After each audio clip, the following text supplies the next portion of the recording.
Porque depois da desistência de Sérgio Moro, o presidente Jair Bolsonaro superou os 30 pontos na intenção de votos. O levantamento que nós estamos vendo, inclusive na tela agora, foi feito pelo grupo XP e PESP e o resultado é o seguinte. Lula 44%, de acordo com a pesquisa estimulada, Bolsonaro 30%, Ciro Gomes 9%, seguido de João Dória com 3%, Simone Tebet com 2%, não sabe ou não respondeu a enquete 2%, e André Janones, deputado federal do Avante, aparece com 1%. E a gente já começa aqui o 3 em 1 de hoje justamente repercutindo esses números dessa nova pesquisa que eu trouxe aqui para vocês, e eu gostaria muito de apresentar aqui o nosso time: Marco Antônio Moreira da Costa, o nosso Fábio Piperno, Constantino, e finalmente, para deixar o clima mais feminino aqui, mais cheiroso nesta bancada, nós temos a presença de Gisele Soares. Ela que é comentarista, analista de política, e vai participar hoje do nosso 3 em 1, substituindo o nosso Serrão, e inclusive mandar um forte abraço ao Serrão, que com certeza está nos assistindo. Ele passou por uma cirurgia e em breve retornará por aqui. Gisele, vou começar com você. Seja muito bem-vinda. Muito obrigada. Eu queria um pouquinho justamente de uma análise sua a respeito desses números que eu trouxe por aqui. Nós tivemos um crescimento forte aí do presidente da República, Jair Bolsonaro, depois dessa desistência de Sérgio Moro. Nós podemos dizer, de acordo com esses dados, que o maior beneficiado da saída de Moro hoje é o Bolsonaro?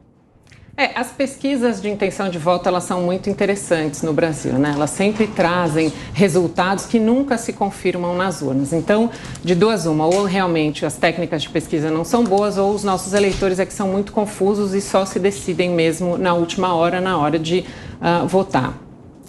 Não há tanta confiabilidade nessas pesquisas, justamente por essas questões sempre há muita intenção de voto para um determinado candidato que depois acaba não se revelando nas urnas. Já houve, inclusive, muitos casos em que eles sequer chegaram ao segundo turno e estavam liderando com larga vantagem as pesquisas. Infelizmente, o ex-ministro e ex-juiz Sérgio Moro, com essa dança de cadeiras e a sua incapacidade de conseguir escolher um determinado partido e definir qual vai ser, então, o seu futuro na política, ele traz essa incerteza e, sem dúvida nenhuma, quem não votará em Sérgio Moro jamais votaria no PT. Então, com certeza, os demais candidatos e, principalmente, o presidente Jair Bolsonaro sim quem leva mais vantagem com essa desistência, embora ele diga que insista que ainda não desistiu da corrida presidencial. Essa é uma corrida presidencial bem interessante, todos os candidatos ainda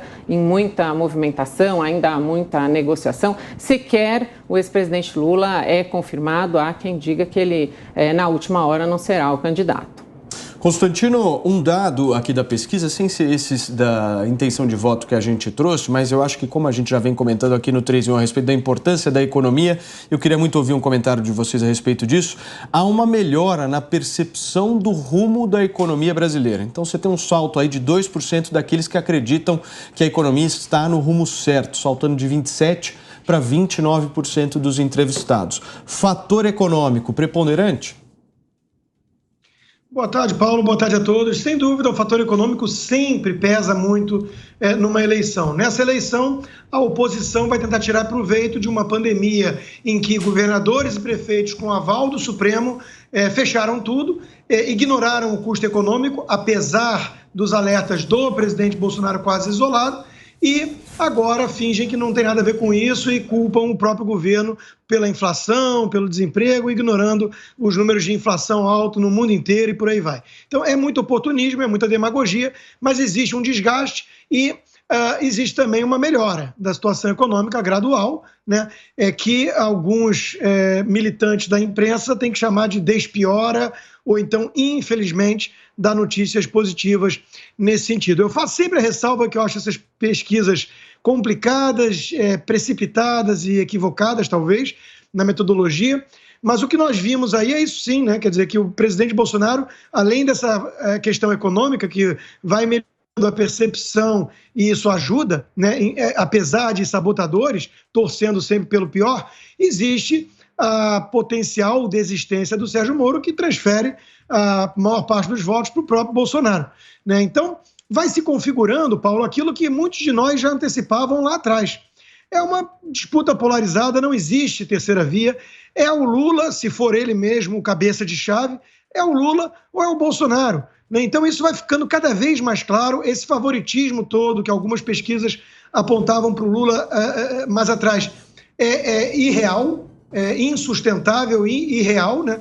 Então a tendência é ir acontecendo esse ajuste e a gente ter ali uma polarização que os petistas no seu próprio body language já denunciam que estão longe de confortáveis com a situação.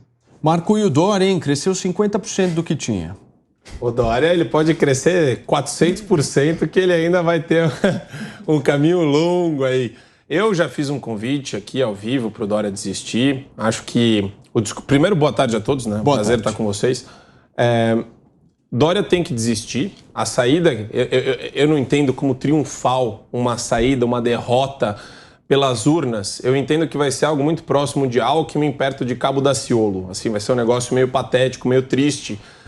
Mas feliz, né? De olhar para o Dória e falar, olha, que bom que você perdeu. A gente falava que você não ia ganhar nem para síndico de condomínio. Então tá aí, né? A cristalização, a consolidação das nossas expectativas.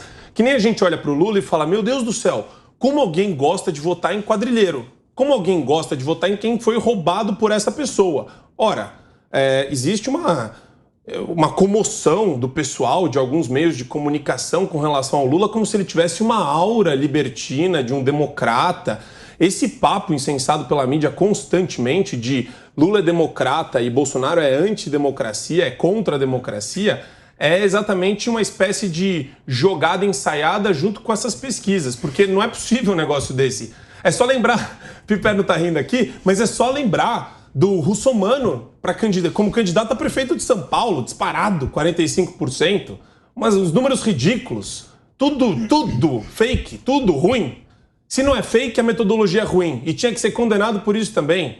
Ora, como é que alguém... E outra, é um fenômeno social muito peculiar esse, de você querer colocar a pessoa para criar manchete sobre ela.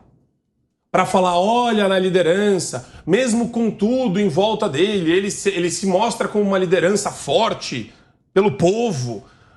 Vai me desculpar, é só você ver o ambiente social onde a gente está, as ruas, a temperatura das ruas, que é óbvio que quando vai chegando perto do fim, essa realidade vai sendo incorporada pelas pesquisas para não ficar tão feio no final das contas, essas previsões mirabolantes que elas fazem logo no começo, quando a esquerda estava de salto alto, fazendo essas parcerias aí espúrias com relação aos seus apoiadores, indicando um Brasil já lulista no próximo mandato. Então, eu enxergo, Paulo, que tudo a gente tem que olhar com ceticismo, da capa de todos os jornais e de todos os meios de comunicação, inclusive e ainda sobremaneira as pesquisas que saem nesse período pré-eleitoral.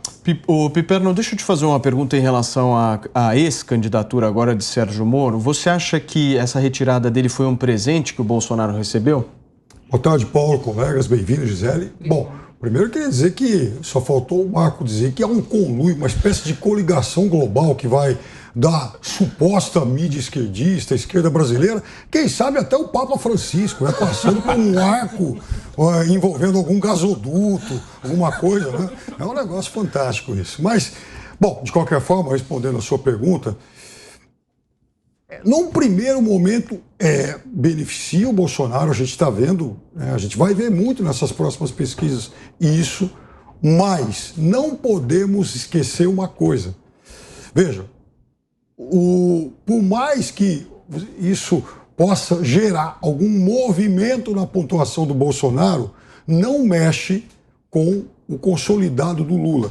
Eu até peguei 10, 12 dias atrás, participando do Jornal da Manhã, num domingo... Mas quem vota Lula jamais votaria. Não. Então, no consolidado Lula, não muda. Você vai ter uma curva em favor do Bolsonaro, é verdade, ele vai subir, ele vai ser o maior herdeiro disso, nesse primeiro momento, e o Lula não vai sair do lugar, porque ele não vai ter voto nenhum do pessoal que votava no Moro. Isso é fato. Porém, a gente tem que observar uma outra coisa. E isso a gente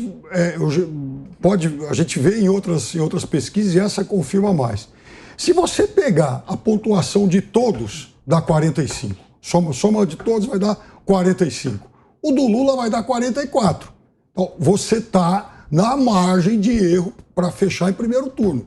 Muitos levantamentos apontam isso. Aí, tem uma outra coisa. Com uma candidatura a menos, então o Moro tinha lá 9, 10 e tal, e isso, obviamente, tirava do radar a perspectiva da eleição terminar no primeiro turno. Agora, esses 9 e 10, eles não vão se diluir entre todos os candidatos. Uma parte disso aí vai desistir, não vai votar em ninguém. Então, o global de votos, o volume total de votos válidos, ele vai ficar menor. Como o do Lula não se mexe, e veja, ele tem 44, como tinha 44. A intenção de voto do Lula tem se mexido bastante para baixo. Não tem. O Piperno parece um contorcionista de circo aqui para tentar defender a tese dele. Eu não estou defendendo tese nenhuma, eu estou olhando para os números. Paulo, eu mandei, inclusive, a pesquisa fechada para todo mundo hoje, porque lá... Aliás, eu tenho mandado várias pesquisas fechadas para mostrar que o do Lula não mexe. Eram 44% na última, chegou antes a 43%, foi uma vez a 45%. Então, o Lula, em todas as pesquisas dos 4 maiores institutos, ele tem ficado de 43 a 46. Não mexe. Não mexe. Está insinuando que tem chance do Lula ganhar no primeiro turno, é isso? Na sua análise? Na matemática dele. Então você quer casar quanto? Eu quero dizer o seguinte... Vamos fazer uma aposta mais pesada. Eu participo dessa aposta. Então, pera lá. Então, antes de fechar a aposta com... Eu só queria 30 segundos só para concluir antes de fechar a aposta com ele. É muito tempo. E vou realmente 15, fechar. por favor. Beleza. Peguem as simulações de segundo turno. O Lula com os mesmos 53, agora contra 33 do Bolsonaro. Então não mexeu muito em relação à aposta que o Constantino propôs. Eu aceito o seguinte, desde que a aposta fique na margem de erro. Se o Lula tiver 48%, está na margem de erro, eu ganho. Então, de 48% para cima, 48%... Você aposta na margem de erro, né? Não. Seja homem o suficiente a apoiar para mais de 50, né? Está na margem de erro hoje. Paulo, eu dou esse benefício para ele tranquilo.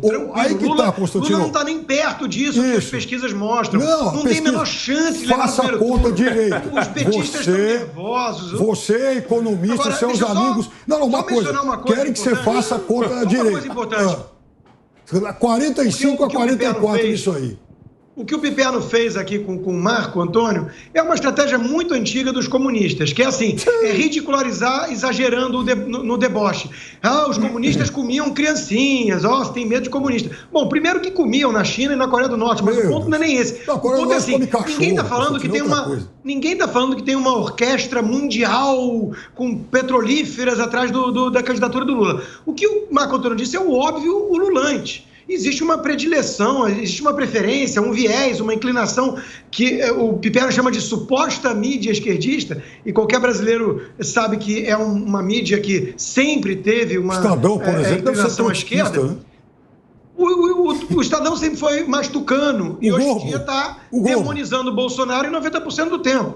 É esse o papel do Estadão de hoje. Globo, hoje tem manchete na Folha de São Paulo, onde você acha que a irmã do miliciano lá, André Nóbrega, diz que o Bolsonaro mandou matá-lo. Aí você vai ler a reportagem, é o oposto. Diz que ele apoiou e que o Witzel que deve ser o mandante. Mas, enfim, o ponto é o seguinte, está evidente, deboche à parte do Piperno, que existe um esforço muito grande de muita gente poderosa, muitos empresários, banqueiros, grupos de comunicação, para tentar derrubar Bolsonaro, mesmo que seja colocando a quadrilha petista de volta no poder. Negar isso é ridículo. Mas a aposta vai girar em torno do quê? Então eu quero dizer o seguinte, em relação à aposta, somando todos os candidatos dá 45, somando o Lula dá 44. Então eu não disse que vai fechar, eu disse que tem a possibilidade. Se ficar em 2 pontos... quanto você quiser em reais. Até porque se o Lula ganhar no primeiro turno, o real não vale nada. E se ficar... 10 mil reais. Constantino, aí você vai quebrar a cara igual 2002, que o dólar foi lá para 4... E quando o Lula terminou, 8 anos depois, o dólar estava em quanto? 1,69. Bom, mas voltando então para a questão da margem de erro, está na margem de erro hoje. Ué, China tem até hoje. Muito bem. Gente, olha só, nós estamos falando de Lula. Entre os pré-candidatos, a atitude que provocou muitas reações de ontem para hoje foi tomada, inclusive, pelo candidato que o Piperno está apostando aqui, que tem mais de 48%, o ex-presidente da República, Luiz Inácio Lula da Silva. Em um evento da Central Única dos Trabalhadores, o ex-presidente Lula defendeu a manifestação popular na porta da Casa de Parlamentares como uma forma de pressionar a votação de pautas que são de interesse da esquerda brasileira. Inclusive, antes da gente abrir para os comentários e para o nosso debate aqui nesta quarta-feira, esse é o tema da nossa enquete de hoje no portal da Jovem Pan News, que eu vou abrir agora, aberta, hein? Para você votar, participar, corre lá no jovempan.com.br e responda a pergunta: Lula merece punição por incitar manifestações em frente à Casa de Parlamentares? Sim ou não? Daqui a pouquinho eu trago o resultado parcial. Gisele, por favor, responda essa nossa enquete de hoje e principalmente o seu comentário a respeito dessa fala específica do Lula. É, sem dúvida nenhuma, uma fala bastante perigosa, é uma fala bastante irresponsável. Uma pessoa que lidera as pesquisas, segundo o Piperno, que vai se eleger no primeiro turno, tem uma grande influência em muitos brasileiros. Infelizmente, é triste o país que tem um candidato que foi condenado em todas as instâncias e que, inclusive, cumpriu pena em regime prisional. Então, é muito triste que uma pessoa dessa ainda tenha palanque e ainda tenha essa abrangência toda e faça uma fala dessa tão perigosa. Ele tem sido bastante infeliz nas suas falas, essa não foi a única. Chegou a falar também que a guerra da Rússia e da Ucrânia se resolveria na mesa de bar com 1, 2, 3 cervejas, a caixa toda. Também é uma fala bastante infeliz, é uma fala irresponsável para um candidato à presidência da República. Não se justificam essas reações também muito inflamadas de alguns deputados, inclusive dizendo, vou te esperar aqui e mostrando armas. Então é um ambiente muito hostil e não há nenhuma necessidade desse ambiente hostil. É preciso que esse debate político seja um debate de propostas, um debate de propostas de um novo país e não que haja essa ameaça, vamos juntar um número de pessoas, vamos fazer um motim, vamos à casa dos deputados, vamos então ameaçá-los, a sua família, o seu filho, a sua esposa. Essa realmente foi uma fala bastante complexa que pode sim gerar consequências, que pode sim gerar inclusive consequências jurídicas. O Marco, se a gente analisar essas últimas falas, inclusive do Lula, desde o início do ano, a gente pode ver um Lula falando muito para o público dele, né? Para aquela militância, tentando de alguma forma inflamar, fazer com que essas pessoas se sintam incorporadas dentro de um projeto. Quando é que você acha que ele vai falar com a população e deixar de falar apenas com a militância? Bela pergunta, Paulo. Eu não sei quando o Lula vai virar a chave. Ele está diferente, né? Ele está muito mais um defensor do MTST, que invade propriedade privada. Ele está fazendo muito mais carinho na ala da extrema esquerda. E agora eu não vou pegar leve com Lula, não. É uma fala canalha, é um convite à violência, é uma pessoa que... Isso está no DNA desses líderes petistas.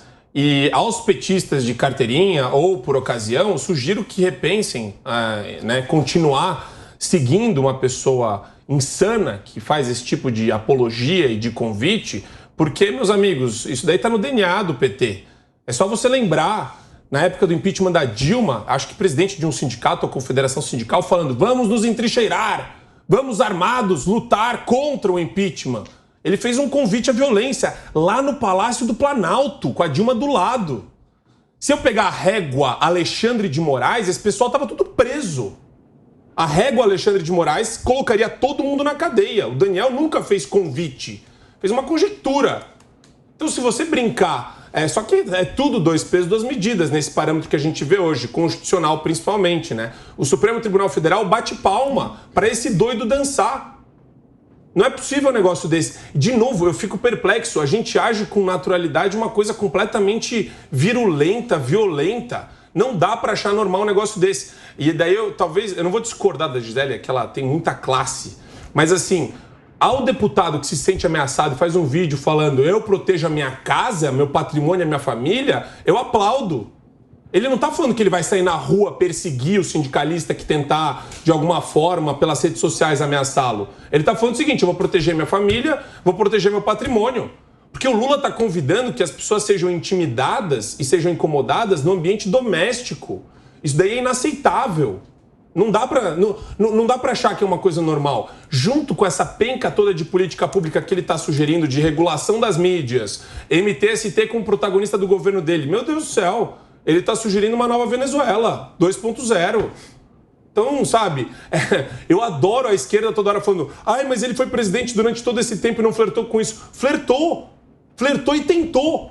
Tentou comprar o Congresso, mensalão, tentou comprar de novo o Petrolão. Tudo que ele podia, ele colocou lá o pessoal do PT e dos outros partidos de apoio dele.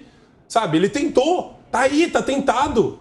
Não dá para aceitar. Então, eu condeno com veemência a fala do Lula. Não acho que existe uma repercussão penal para esse tipo de convite. Acho inconsequente, acho um absurdo no plano do discurso. No plano efetivo da seara penal, processual penal, não acho que tenha uma repercussão efetiva. Não acho que vai gerar uma consequência jurídica para ele. E, teoricamente, não deveria. Porque é um convite à violência, sim, mas ela não é ainda tão determinada. Mas me preocupa. Uma pessoa que está sugerindo que os sindicalistas peguem um ônibus e vão aí 50 pessoas para a casa de um deputado, eu fico assustado com a perspectiva de achar que isso é normal. Isso devia estar sendo condenado pela mídia inteira. E só aqui na Jovem Pan a gente vê essa condenação acontecer. Piperno, eu vou ler, inclusive, aqui as aspas do Lula para que a gente possa justamente se debruçar na fala dele específica. Ele diz o seguinte, abre aspas: o deputado tem casa, então se a gente, ao invés de tentar alugar um ônibus, gastar uma fortuna para vir para Brasília, que às vezes não resulta em nada, se a gente pegasse, mapeasse o endereço de cada deputado e fosse 50 pessoas para casa desse deputado. Não é para xingar, não, é para conversar com ele, conversar com a mulher dele, conversar com o filho dele, incomodar a tranquilidade dele. Eu acho que surte muito mais efeito do que a gente vir fazer manifestação em Brasília. Você acha que ele só fala para a militância? Eu acho que ele fala para a militância, é um convite ruim. Afinal de contas, primeiro que ninguém vai fazer isso. Segundo que incomoda o ambiente político, claro. Terceiro, que atrai um monte de críticas a ele, justas críticas, aliás, porque realmente a declaração é ruim, inconsequente e também não vai dar em nada, porque, é muito menos grave, por exemplo, do que o presidente da República chegar e mandar o pessoal, enfim, a claque dele, pressionar o pessoal da Anvisa, como aconteceu lá atrás. Então isso é muito menos grave. É menos grave, por exemplo, do que a deputada bolsonarista que pega os dados pessoais lá das pessoas da Anvisa e espalha em rede social. Desculpa, foi sem querer. É ruim, isso é muito ruim. Principalmente. Mas por que seria menos grave? A pressão não é a mesma? Não, você não está, por exemplo, tornando público, dando publicidade a dados confidenciais. Você não está fazendo isso. E é muito diferente de um presidente da República falar: pressione o pessoal da Anvisa e tal, porque essas medidas elas não estão corretas. Enfim, aquele espetáculo que a gente viu uns meses atrás. Então, eu acho que é ruim, eu acho que é condenável, não ajuda a candidatura dele, mas também não é o fim do mundo. Quer dizer, não vamos imaginar que isso vá, de fato, causar algum tipo de violência adicional a esse ambiente político. Não vai. Agora, 50 só queria... Mas você acha que alguém vai sair de casa para, enfim, pressionar o deputado? Ainda mais aqui no Brasil, com essa dificuldade. Até porque ele também não está fazendo como outros fizeram, de olha, vamos lá para frente do Supremo, vamos lá para frente do STJ, vamos lá para frente do TSE, vamos pressionar esses vagabundos. Teve gente que fez isso, principalmente perto do 7 de setembro. E a Gisele lembrou muito bem outra declaração ruim dele, que é a história da guerra da Ucrânia. É uma declaração ruim. Nada que se compare, é bem verdade, ao Bolsonaro do ladinho lá do ditador dizendo que Putin é da paz. Nada que se compare isso. Mas a declaração também foi muito ruim. Muito bem. Constantino, antes de passar a palavra para você, eu só quero acionar a nossa Gisele aqui, porque como ela foi citada pelo Piperno, eu quero saber se você concorda com essa fala do nosso querido Fábio Piperno. Gisele, por favor. Eu concordo e discordo do Marco também. Eu entendo que se você está suscitando as pessoas, dando inclusive o caminho para que elas vão para atrapalhar a tranquilidade das famílias, isso pode sim gerar uma consequência jurídica. E aí, a questão minha, Pipeno, para você seria o seguinte: ninguém vai fazer isso, mas e se alguém fizer? Como é que fica? Como é que fica essa situação de, então, nós termos efetivamente parlamentares ou que as pessoas, no geral, se sintam à vontade para incomodar o outro porque o outro não concorda com a sua posição política. Então, a gente acaba incitando uma violência que não tem o menor sentido. É preciso que haja debate, a gente tem que fomentar o debate, é isso que está acontecendo aqui. A gente concorda, a gente discorda, a gente aprende com o oposto, mas não incitar com fala cada vez mais inflamada e muito menos justificar uma fala inflamada com outra fala inflamada. Acho que todas as falas, elas são reprováveis e elas não deveriam acontecer. São pessoas que deveriam ser exemplo para nós e não objeto desse debate. Vai lá, Constantino. Vamos lá, é muita coisa absurda que eu ouvi aqui, né? Principalmente do Piperno, que não consegue fazer uma crítica contundente a uma fala de um cara que adota métodos fascistoides. E está claro que isso é um método fascistoide de intimidação. Então ele não consegue, é ruim, né? Ruim, aí já logo puxa falas de bolsonaristas e tudo. Imagina se fosse o Bolsonaro falando a mesmíssima coisa que disse o Lula. Só façam esse exercício e agora pensem na reação da mídia. Sim. Falar de ir para frente do Supremo Tribunal Federal é uma instituição republicana tomada por militantes petistas. É uma instituição republicana. Agora, ir para casa dos indivíduos, dos cidadãos, aí, meu caro, quem fez foi o MST, que foi para o apartamento da Carmen Lúcia, né, jogar tinta vermelha. Isso é método fascistoide. Agora, eu fico chocado de ouvir meus colegas aqui, inclusive os que normalmente têm mais alinhamento, dizendo que não, é só uma retórica e não vai acontecer. Constantino, vocês estão brincando com fogo.